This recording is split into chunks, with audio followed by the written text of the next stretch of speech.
I'm Catherine Lee, former CFO of Lee Enterprises, the company my brother Michael and I built from the ground up before everything came crashing down after his tragic accident last year. His wife, Amanda, didn't waste a minute pushing me out, claiming that family ties only complicate business.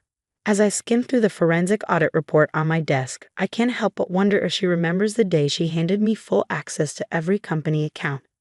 The crisp autumn wind rattles my office window while I sift through another stack of financial statements. My new workspace at Morrison & Blake Financial Investigations may lack the history of my old office, but it has what I need: quiet and privacy. A framed photo of Michael and me at Lee Enterprises' 10th anniversary catches my eye. We were proud back then, standing side by side, believing we were unstoppable. Still deep in the numbers. Sarah, my assistant, asks from the doorway. She's seen me comb through these records more times than she can count. Something's off, I say, trailing my finger down a column of figures. Amanda's been making questionable moves with what's left of my brother's legacy. Questionable is putting it mildly. In the 11 months since Michael's accident, Amanda's been systematically dismantling everything we worked 15 years to create. She went from barely engaged spouse to full-on corporate queen in record time. Everyone else may be fooled by her sudden transformation, but I know better. I close my eyes briefly, recalling the boardroom meeting 3 months ago when Amanda staged her coup. She sat at the head of the table in Michael's seat, her usual casual look replaced by an expensive blazer and perfectly polished nails. "Catherine," she began, her voice dripping with practiced sympathy, "we need to discuss your future with the company." I had seen it coming. Ever since Michael's funeral, Amanda had been angling for control, cornering board members and whispering about necessary changes before my brother was even laid to rest. The board feels that having family in high-level positions presents a conflict of interest for investors, she continued, sliding a manila folder across the table. "This is a generous severance package. We hope you'll consider it carefully." "I helped build this company," I said, my voice steady despite the fury simmering beneath my calm. "Michael and I started from nothing. You can't just—" "Oh, but I can." The thin veneer of sympathy slipped, revealing the calculating expression beneath. "As the majority shareholder, I'm fully within my rights to restructure management as I see fit. The paperwork has already been filed." I didn't touch the folder. I simply rose, adjusted my jacket, and turned to leave. At the door, I glanced back. "You know, Amanda, Michael always said you were smarter than you looked." I guess he was right. Her eyes narrowed, the only crack in her otherwise flawless mask. "Is that supposed to be a compliment?" "No," I said coolly. "It's a warning." Now, as I sit here sifting through transaction histories and shell company details, I finally understand just how dangerous Amanda's newfound business skills really are. Hidden transactions, offshore accounts, and missing funds. There's a pattern emerging, and it's more than simple greed. Something bigger is in play. Sarah returns, placing a fresh cup of coffee on my desk. The insurance investigator called again. He's asking if you've uncovered anything unusual. I glance at the USB drive hanging around my neck, my thumb brushing its smooth surface. Michael had handed it to me just a week before his accident, his expression unusually serious. "Backup files," he'd said, forcing a smile. "Just in case. Keep them safe, okay?" At the time, I didn't think much of it. Michael was always hyper-vigilant about data security. But now, cross-checking those files with current company records, I'm finding discrepancies that set off alarm bells. The timing of his accident, Amanda's sudden rise, and the rapid restructuring, it all connects. My phone buzzes. A text from Amanda. "Heard you've been asking questions. Be careful, Catherine. Some stones are better left unturned." I smirk at the screen, glancing at the neatly organized documents sprawled across my desk. "Oh, Amanda," I whisper, "I'm not just turning over stones. I'm building your tombstone." The question isn't whether Amanda's embezzling. I already have enough evidence to prove that. The real mystery is why. Why did the woman who once ignored the company suddenly become so invested? And why did Michael have to die for her plans to fall into place? I pick up the photo of my brother once more, running my fingers along the frame. "Don't worry, Michael," I murmur softly. "I'm going to find out what really happened to you. And when I do, Amanda will learn why you always said I was the one people should be afraid of." 2 weeks after Amanda's ominous text, I find myself sitting in a dimly lit restaurant across from James Chen, the former head of cybersecurity at Lee Enterprises. He looks like a man being hunted, his eyes darting nervously toward the entrance, fingers tapping a restless rhythm on the table. I shouldn't be here, he mutters, gripping his water glass tightly. If Amanda finds out. She won't, I say, sliding a folder toward him. But I need to know what you found on Michael's laptop the day after the accident. His face blanches. How did you? Because I know my brother, I interrupt. And I know he wouldn't have left without a plan. The waiter approaches, but I wave him off. James takes a shaky breath and leans forward, lowering his voice. Amanda ordered me to wipe everything, he whispers. She said it was standard protocol. But before I did, I noticed something unusual. Dozens of encrypted files, all created in the weeks before he died. And he pauses, glancing around nervously. There were remote access logs. Someone had been monitoring his computer for months. My pulse quickens. Did you keep copies? He shakes his head. Amanda was watching me the entire time. But he takes out his phone, scrolls quickly, and shows me a photo. I snapped a picture of one file name, Project Eclipse. I go rigid.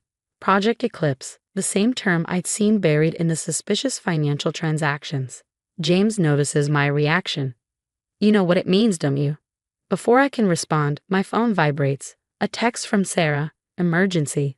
Amanda's at the office asking for access to old financial records. Says it's board approved. I stand abruptly, tossing cash onto the table. James, if it comes down to it, I'll need you to testify about what you found. His eyes widen with fear. Catherine, I have a family. So did Michael, I say coldly, and someone made sure his family was shattered. Back at my office, I find Sarah blocking the entrance while Amanda stands just inside the reception area, arms folded and wearing that same smug smile she had the day she forced me out of the company. Catherine, she says, her voice dripping with false sweetness. What a surprise. The board is conducting an internal audit. I need access to some historical records. I match her tone. Funny, I wasn't aware of any scheduled board meetings today. Her smile tightens. It's just a routine review. Nothing about you is routine anymore, Amanda. Tell me, how's Project Eclipse coming along? For a split second, her mask slips. Her eyes widen in shock before narrowing into a glare. I don't know what you're talking about, she snaps, though her voice wavers slightly. No. I ask, my tone casual. Maybe I should ask our friends at Maven Industries then. They might have more to say about it. Amanda's perfectly manicured nails dig into her arms. You're walking into dangerous territory, Catherine. No, Amanda, I say, stepping closer, lowering my voice so only she can hear. I'm ending the game you started. I know about the surveillance on Michael's computer. I know about the money transfers. And soon, I'll know why my brother really died. Her smile vanishes entirely. Your brother's death was an accident. Don't twist your grief into something it's not. Grief can make people do strange things, I reply, eyes locked on hers. Like rushing to take over a company, or trying to bury evidence. Her expression hardens, and for the first time, I see fear in her eyes. You have no idea what you're getting yourself into. Last warning, back off. As she storms out, Sarah turns to me, wide-eyed. What's Maven Industries? I've never heard of them. Neither had I admit, until I traced several payments Amanda authorized, huge sums transferred before and after Michael's death to a shell company registered under that name. I enter my office and pull up the security footage from Amanda's visit, freezing the frame where she stood near Sarah's desk. I zoom in on her hand. She's holding a USB drive. She wasn't here for records, I murmur. She was trying to plant something. That night, I stay late, digging deeper into Maven Industries. Their website looks polished, claiming they're a tech consultancy specializing in corporate restructuring. But their listed address leads to an empty office in Singapore, and their contact number routes to a dead-end messaging service. A knock at my door startles me. Detective Rivera from the Accident Investigation Unit steps in, looking uneasy. Ms. Lee, he says, removing his hat, we need to talk about your brother's case. I gesture for him to sit. Find something interesting in the brake lines, detective. He shifts uncomfortably in his seat. Yes. The forensic team found evidence of tampering, Subtle, professional work. It would have been missed if you hadn't requested a second examination. My heart pounds. So it wasn't an accident. No, he confirms grimly. But here's where it gets tricky. The technique matches the signature of a known hitman who's worked for a group using the name Maven Industries. The pieces fall into place. Maven Industries isn't just a shell company, it's a front for something far more sinister. And Amanda's connection to them started long before Michael's death. Right then, my computer pings with an alert. Someone is trying to breach our secure server. I track the IP address. It's coming from Lee Enterprises. They're desperate. I tell Rivera, which means we're getting close. Moments later, my phone buzzes with an email from an anonymous sender. The subject line reads, Michael knew. Attached is a video file. With trembling hands, I click play. The footage is from Lee Enterprises, dated the night before Michael's accident. It shows him in his office, frantically copying files. Amanda enters, and though the video has no audio, their body language speaks volumes. Michael is livid, Amanda defensive. Then she shifts to a more aggressive stance, and he backs away, clutching something. My breath catches. It's the USB drive, the one now hanging around my neck. I turn to Rivera, my voice steady despite the storm raging inside me. Detective, I know why my brother died. And now, I can prove it.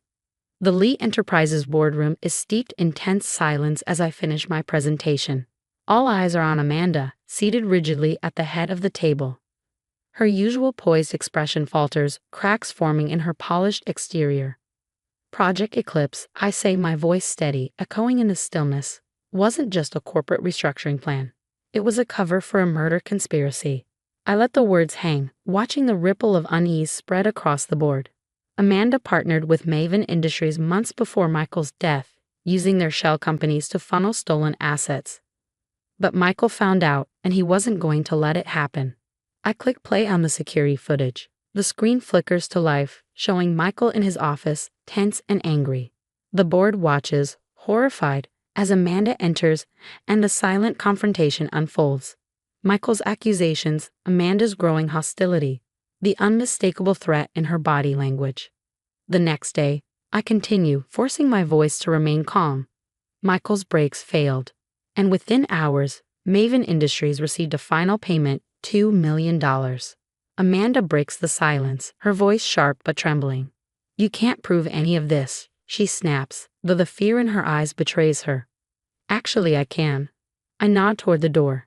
Detective Rivera steps in, flanked by 2 officers. Maven Industries wasn't just a consulting firm. Their real business was corporate sabotage and, when necessary, elimination. The hitman they hired left behind evidence, and your offshore accounts filled in the gaps. Amanda bolts up, reaching for her phone, but Rivera moves quicker, seizing her arm. Amanda Lee, you're under arrest for conspiracy to commit murder and corporate fraud. As the officers cuff her and begin to lead her away, she twists around, her eyes blazing with hatred. He was going to ruin everything. He didn't deserve to run this company, she snarls.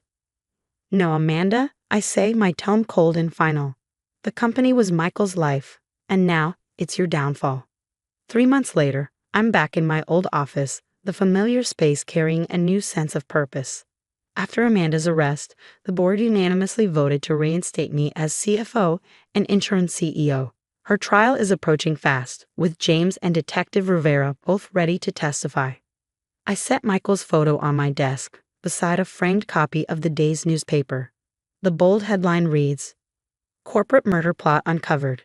Amanda Lee Arrested. We did it, Michael, I whisper, my fingers brushing the edge of the frame. Justice came late, but it came. My phone buzzes with a message from Sarah. Maven Industries' full records are here. Want to see what other accidents they've arranged? A faint smile tugs at my lips. Somewhere out there, other families are waiting for answers. Families like mine, caught in the web of corporate greed. Send them over, I reply, feeling a sense of purpose stir. We're just getting started. Because sometimes karma needs a push, and sometimes justice shows up in designer heels, armed with nothing more than a USB drive and the truth. What would you have done in my place? Would you have risked everything to expose the truth, no matter the cost? Share your thoughts below. I'd love to hear your stories.